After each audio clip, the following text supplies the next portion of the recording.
Hello, my name is Elizabeth Culloten Quinn, and I'm an assistant professor in the disciplines of physiotherapy and occupational therapy at Trinity College Dublin. I'm also a clinical women's health physiotherapist. I'd like to talk to you just for a few moments today about a systematic review that's going to be republished in the JPOGP shortly. This review is to look at the experiences of pelvic floor dysfunction among elite sportswomen.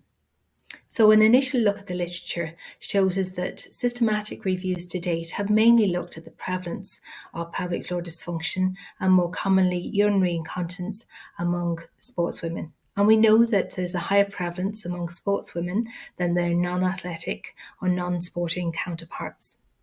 We also know that long hours of training, elite status, and sometimes high impact activities can increase that prevalence.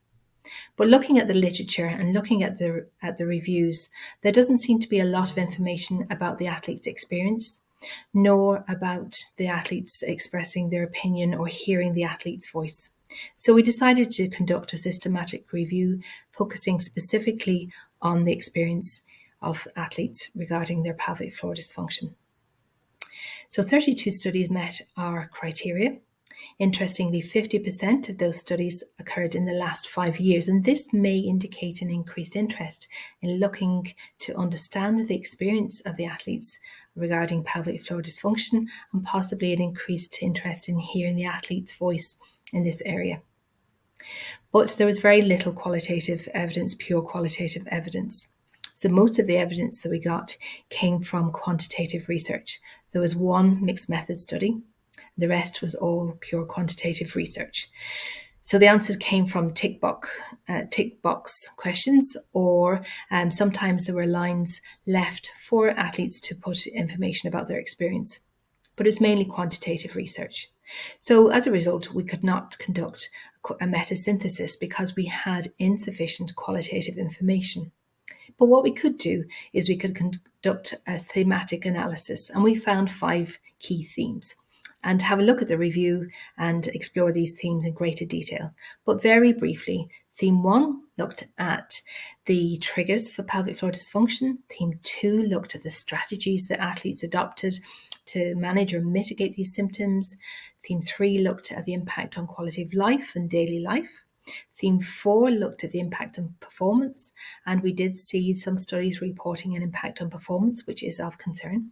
And then theme 5 looked at the impact on the sportswomen's emotions. So emotions such as embarrassment or fear or anxiety were unsurprisingly reported. So that was the main outcome of our review. And our review also suggested that we do need to conduct some qualitative research, either pure qualitative research or include a component of qualitative research in a mixed method study. And at present in Trinity College, we're conducting a mixed method study into the prevalence and experience among county camogie players and county ladies Gaelic football players. So our quantitative component is now finished, and we're now preparing that for publication. And the second part, the qualitative component, is based on interviews of the sportswomen, of the county players regarding their experiences and looking to hear their voice about their experience of this condition.